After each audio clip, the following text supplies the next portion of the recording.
Ionosphere and reflection and refraction by ionosphere. आयनन मंडल तथा आयनन मंडल द्वारा अपवर्तन व परावर्तन। पृथ्वी की सतह से लगभग 50 किलोमीटर हाइट से लेकर 2000 किलोमीटर हाइट तक जो है वो आयनोस्फीयर आयनन मंडल है। और इस आयनन मंडल में अधिकतम जो डेंसिटी है आयनन की वो हमें पृथ्वी की सतह से 90 किलोमीटर से लेकर 1000 किलोमीटर हाइट के बीच में ही मिलती है। और ये जो डेंसिटी ऑफ आयोनाइजेशन है वह आयन और इलेक्ट्रॉन की डेंसिटी पर डिपेंड करती है। और इसकी जो वैल्यू है वो जो सूरज से रेडिएशन आ रही है उनकी इंटेंसिटी पर, और इसके साथ साथ में जो आयन मंडल में गैस की प्रेशर है या गैस का जो डेंसिटी है उस पर डिपेंड करती है। और क्योंकि आयन मंडल के सबसे ऊपरी भाग पर सूरज की रेडिएशन की तीव्रता सबसे अधिक होती है, लेकिन वहाँ पर गैस का दाब कम होता है, इसलिए वहाँ पर जो है आयनों की डेंसिटी जो है वो कम मिलती है। जैसे जैसे रेडिएशन आयन मंडल में भीतरी भागों की ओर पृथ्वी की ओर जैसे जैसे बढ़ती जाती है वैसे वैसे उनकी तीव्रता कम होती जाती है, क्योंकि गैस का दाब बढ़ता जाता है। पृथ्वी के जैसे जैसे वह निकट पहुंचती है गैस का दाब अधिक हो जाता है और उनकी तीव्रता बहुत कम हो जाती है, जिससे उनमें जो आयनन करने की क्षमता है वो कम हो जाती है। फलस्वरूप पृथ्वी की सतह के आसपास जो है वो हमें आयोनाइजेशन नहीं मिलता है। सेकंड डायग्राम से स्पष्ट है कि आयन मंडल में डेंसिटी के अनुसार डिफरेंट लेयर्स मिलती है। इन परतों को ऊंचाई के क्रम में DEF परत भी कहा जाता है। इन परतों की स्थिति, संख्या, आयनन घनत्व आदि जो है वो मौसम की स्थिति पर, अक्षांश पर, लैटिट्यूड पर और सूरज के साइकिल पर भी डिपेंड करती है। सामान्यतः जो E और F लेयर हैं वो हमेशा ही स्थायी होती है। आयनोस्फीयर में जो मटेरियल प्रेजेंट है उस मटेरियल को प्लाज्मा कहते हैं। वह पदार्थ की जो है वो फोर्थ स्टेट है। प्लाज्मा जिसमें इलेक्ट्रॉन और आयन उपस्थित होते हैं उसे प्लाज्मा कहते हैं। और क्योंकि आयन जो होता है उसका मास इलेक्ट्रॉन के कंपैरिजन में बहुत ज़्यादा होता है, इसलिए आयन जो है वो जनरली इमोबाइल होता है, वो स्थिर होते हैं। और इलेक्ट्रॉन जो है उनका मास बहुत कम होते हैं, तो इलेक्ट्रॉन जो है वो मोबाइल होते हैं, मीन्स चलते रहते हैं। यह माना जाता है कि इलेक्ट्रोमैग्नेटिक वेव के कारण जो इलेक्ट्रॉनों का ऑसिलेशन का जो आयाम होता है वो बहुत ही कम होता है, बहुत ज़्यादा चेंज नहीं होता है। और उनकी जो एवरेज नंबर डेंसिटी है और वेग v वेक्टर है, ये दोनों ही, इन दोनों में जो चेंजेस हो रहे हैं वो सिंपल हार्मोनिक होते हैं। यह सब इलेक्ट्रोमैग्नेटिक वेव के कारण होता है। जब इलेक्ट्रोमैग्नेटिक वेव किसी इलेक्ट्रॉन से टकराती है तो उस स्थिति में उसका जो संख्या घनत्व है या उसके जो वेग में परिवर्तन होगा वह परिवर्तन हमेशा ही सिंपल हार्मोनिकली होता है, सरल आवर्ती होता है। मान लेते हैं इलेक्ट्रॉन का जो मास है वो m है।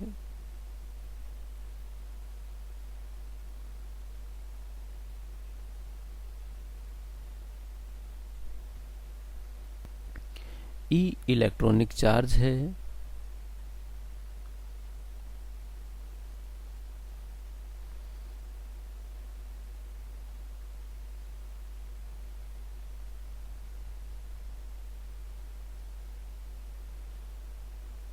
वह E equal to E naught e की power iota omega t electromagnetic wave का इलेक्ट्रिक फील्ड है।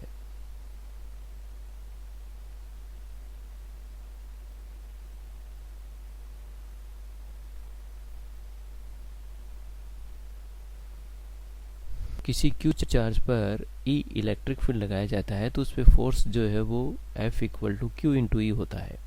यहाँ क्योंकि इलेक्ट्रोमैग्नेटिक वेव के अंदर इलेक्ट्रिक फील्ड है और चार्ज यहाँ पर इलेक्ट्रॉन जो है वो फ्री है, तो उस पर जो फोर्स लगेगा उसकी वैल्यू हो जाएगी F equal to E into e. But Newton के नियम के अनुसार force equal to rate of change of momentum, that is F equal to m dv by dt भी होता है, जिससे हमारे पास में E into e equal to हो जाएगा m into dv by dt। जब हम इसको सॉल्व करें तो हमारे पास यह वैल्यू मिलती है iota omega m into v, जिससे v की जो वैल्यू है वो मिल जाती है E into E divided by iota omega m metre per second. हम लोग जानते हैं कि करंट डेंसिटी जो होती है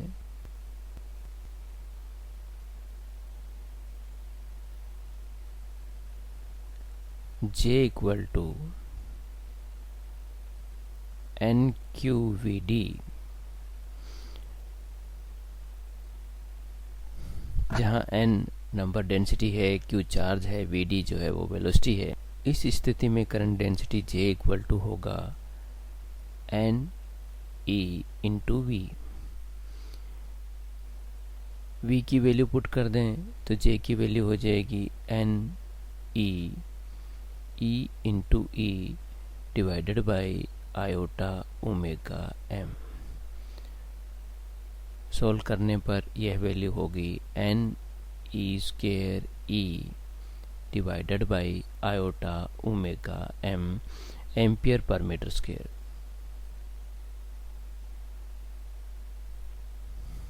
करंट डेंसिटी J की जो वैल्यू है वो है NE square E divided by iota omega m। यहाँ n जो है वो नंबर डेंसिटी है।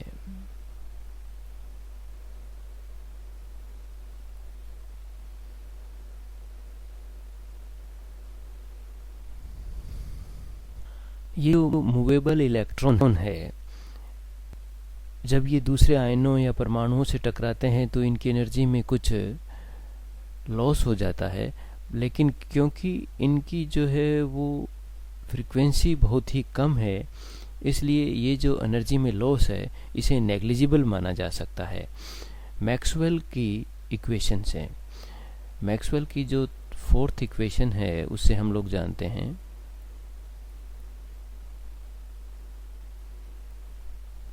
L cross B vector equal to mu J plus D dot.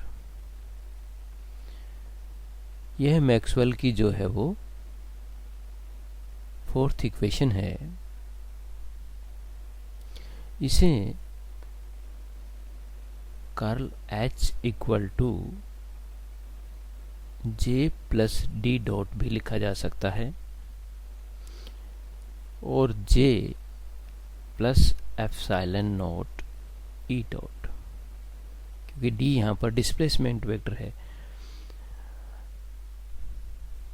J की वैल्यू पुट कर दें तो कर्ल H की जो वैल्यू मिलती है वो हो जाती है NE square E divided by iota omega m plus iota omega epsilon not E। क्योंकि E डॉट इक्वल टू होगा dE by dt equal to d by dt। E equal to है E नोट E की power iota omega t। इसको solve करें तो iota omega E naught E की power iota omega t हो जाएगा, और इसको हम वापस से E लिख सकते हैं। तो इस प्रकार E डॉट इक्वल टू जो हमें मिलेगा उसकी वैल्यू हो जाएगी iota omega E।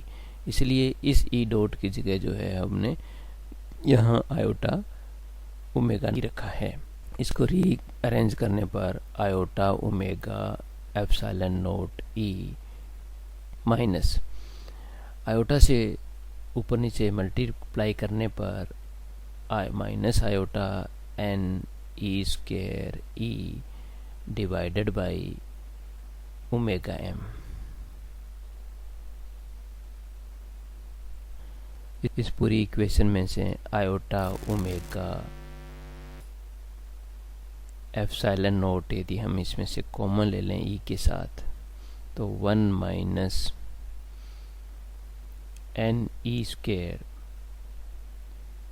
Over omega square M epsilon not into E मिलता है।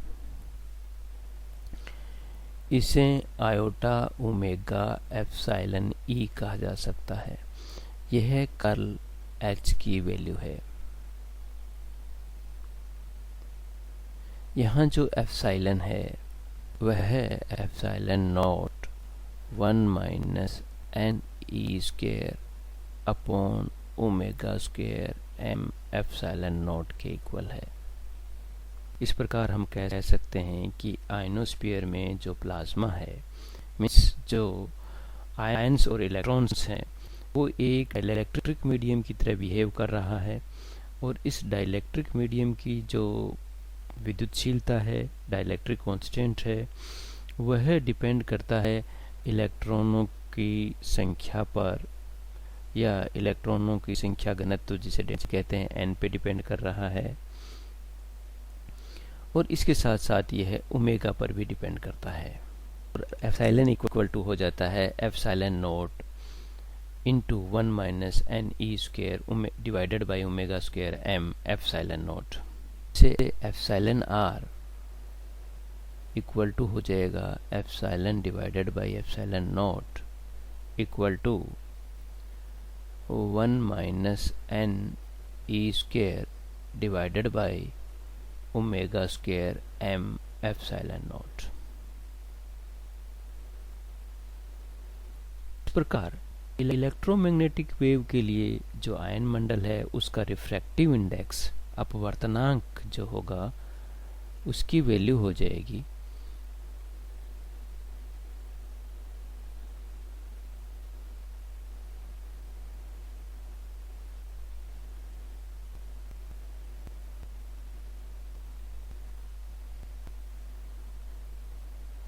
हम लोग जानते हैं कि जो आयनोस्फीयर है उसका refractive index for EM waves का जो फार्मूला होता है उसकी वैल्यू होती है n equal to speed of light in vacuum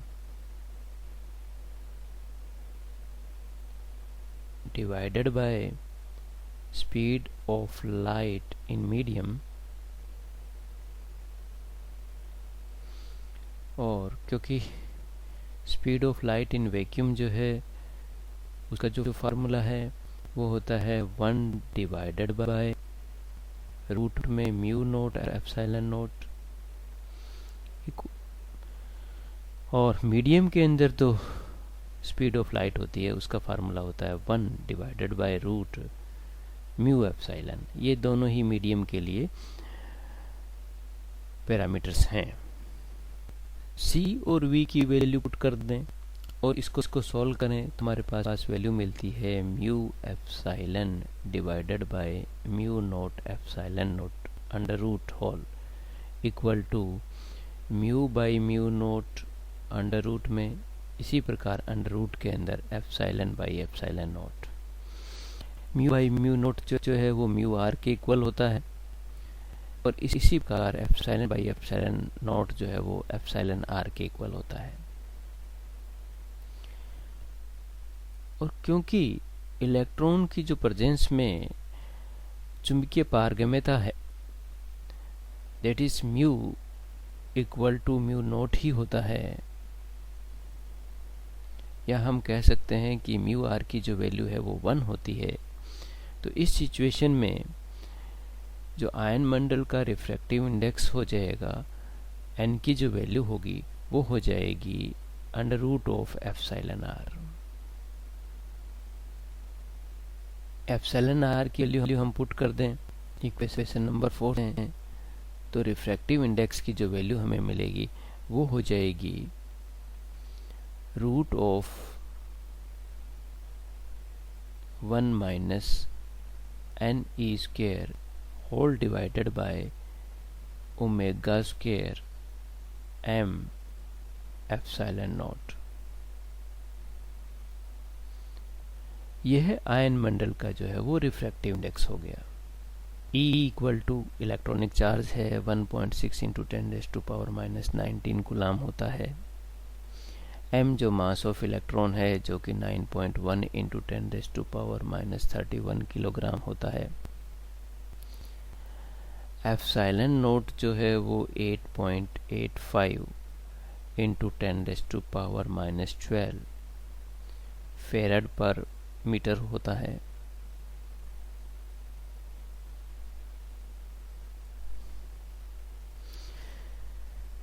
और omega equal to 2 pi f होता है, जहाँ एफ फ्रिक्वेंसी है ईएम वेव्स की।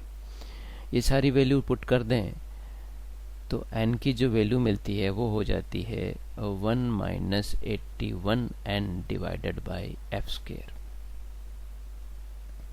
Under root. इस प्रकार जो रिफ्रैक्टिव इंडेक्स है वो इलेक्ट्रॉनों की संख्या घनत्व नंबर डेंसिटी n और ईएम वेव की फ्रीक्वेंसी f पर निर्भर करता है। आयन मंडल का जो रिफ्रैक्टिव इंडेक्स स्मॉल n है वह इलेक्ट्रॉनों की संख्या घनत्व कैपिटल N पर निर्भर करता है। कैपिटल N की वैल्यू बढ़ने के साथ साथ आयन मंडल का जो रिफ्रैक्टिव इंडेक्स है उसकी वैल्यू घटती जाती है। पृथ्वी की सतह से जब हम आयन मंडल में प्रवेश करते हैं तो हाइट बढ़ने के साथ साथ संख्या घनत्व भी बढ़ता है। इस प्रकार जो है वो आयन मंडल का रिफ्रैक्टिव इंडेक्स पृथ्वी की सतह से दूरी बढ़ने के साथ साथ कम होता जाता है, या हम कह सकते हैं कि इलेक्ट्रोमैग्नेटिक वेव के लिए आयन मंडल सघन माध्यम से विरल माध्यम की ओर बढ़ता जाता है। जब कोई इलेक्ट्रोमैग्नेटिक वेव पृथ्वी की सतह से आयन मंडल की ओर संचरित होगी तो वह सघन माध्यम से विरल माध्यम की ओर संचरित होगी, जिसके फलस्वरूप उसका जो अपवर्तन कोण थीटा आर है वह आपतन कोण थीटा आई से अधिक होगा। जैसे जैसे यह हाइट बढ़ती जाएगी वैसे वैसे थीटा आर का मान भी बढ़ता रहेगा और यह चित्र में दिखाए अनुसार मुड़ जाती है।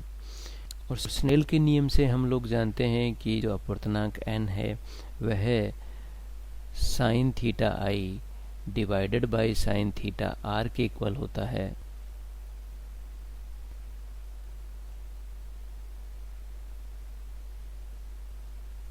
और sine theta r equal to sine theta I divided by n. Theta r में जो वृद्धि है वह तभी तक होती है जब तक कि थीटा आर की अधिकतम वैल्यू 90 डिग्री नहीं हो जाती है। और इस स्थिति में अब वेव जो है वो क्षैतिज दिशा में हॉरिजेंटल हो जाती है उसका पाथ, और इसके बाद में वह पृथ्वी की ओर वापस मुड़ जाती है। और जिस हाइट से यह वापस की ओर मुड़ती है या जिस स्थिति में थीटा आर की वैल्यू 90 डिग्री होती है उस हाइट पे मान लेते हैं कि जो नंबर डेंसिटी एन डैश है, तो उस स्थिति में sine 90 equal to sine theta I divided by N, that is 1 minus 81 N dash F square under root. इसको सोल्व करें तो 1 minus 81 N dash divided by F square under root equal to sine theta I.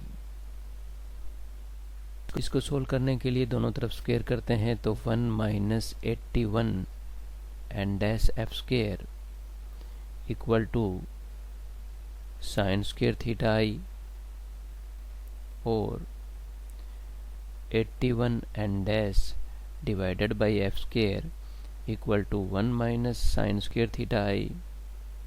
1 minus sine square theta I जो है वो cos square theta होता है। तो इस स्थिति में एन डैश की वैल्यू हो जाएगी F square cos square theta I divided by 81। माना आयन मंडल में जो अधिकतम संख्या घनत्व है वो n मैक्सिमम है और ये किसी एक लेयर का होगा। मान लेते हैं उस लेयर में जो इलेक्ट्रॉन संख्या घनत्व है वो n मैक्सिमम है। तो n मैक्सिमम का मान, पहली स्थिति ये हो सकती है कि यह मान n डैश से अधिक हो। n डैश से अधिक होगा तो इस स्थिति में थीटा आई कोण पर जो ईएम वेव्स पृथ्वी की सतह से आयन मंडल की ओर संचरित हो रही है वह परावर्तित होकर वापस पृथ्वी की ओर लौट जाएगी। दूसरी स्थिति यह हो सकती है कि n मैक्सिमम का जो मान है वह n डैश से कम हो। तो इस स्थिति में जो पृथ्वी की सतह से आयन मंडल की ओर ईएम वेव्स जा रही है वह वापस पृथ्वी की ओर नहीं लौटेगी, वह आयन मंडल को पेनिट्रेट करके बाहर की ओर निकल जाएगी। तो इस प्रकार हम कह सकते हैं कि n मैक्सिमम की वैल्यू यदि n डैश से ज़्यादा है तो यहाँ रिफ्लेक्शन होगा और वह वेव वापस पृथ्वी की ओर लौट आएगी, और यदि n मैक्सिमम की वैल्यू n डैश से कम है तो इस स्थिति में रिफ्रैक्शन होगा, वो वेव वापस पृथ्वी की ओर नहीं लौटेगी, वो पेनिट्रेट करके बाहर निकल जाएगी आयनोस्फीयर को। अब माना थीटा आई इक्वल टू 0 है, नॉर्मल इंसिडेंस है, तो उस स्थिति में n डैश का जो मैक्सिमम वैल्यू होगी वह वैल्यू हो जाएगी f²/81। मान लेते हैं हम किसी पर्टिकुलर फ्रीक्वेंसी fc के लिए जो आयन मंडल में अधिकतम संख्या घनत्व n मैक्सिमम है उसको संतुष्ट करती हो, तो उसके लिए हम कह सकते हैं कि fc² divided by 81 equal to n maximum, और fc इक्वल टू हो जाएगा 81 n मैक्सिमम अंडर रूट।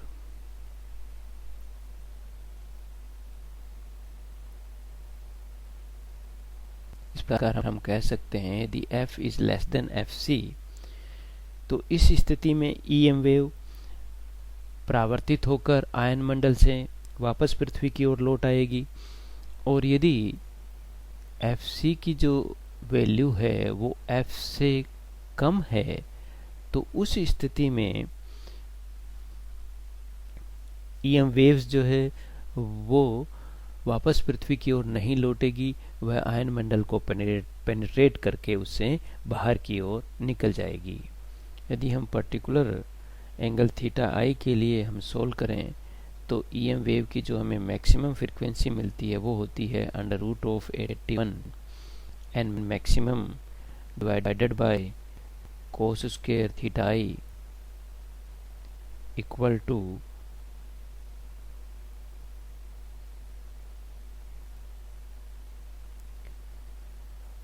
और जो √81 n मैक्सिमम है वह fc के इक्वल होता है। इस प्रकार f मैक्सिमम इक्वल टू हो जाएगा fc sec थीटा आई।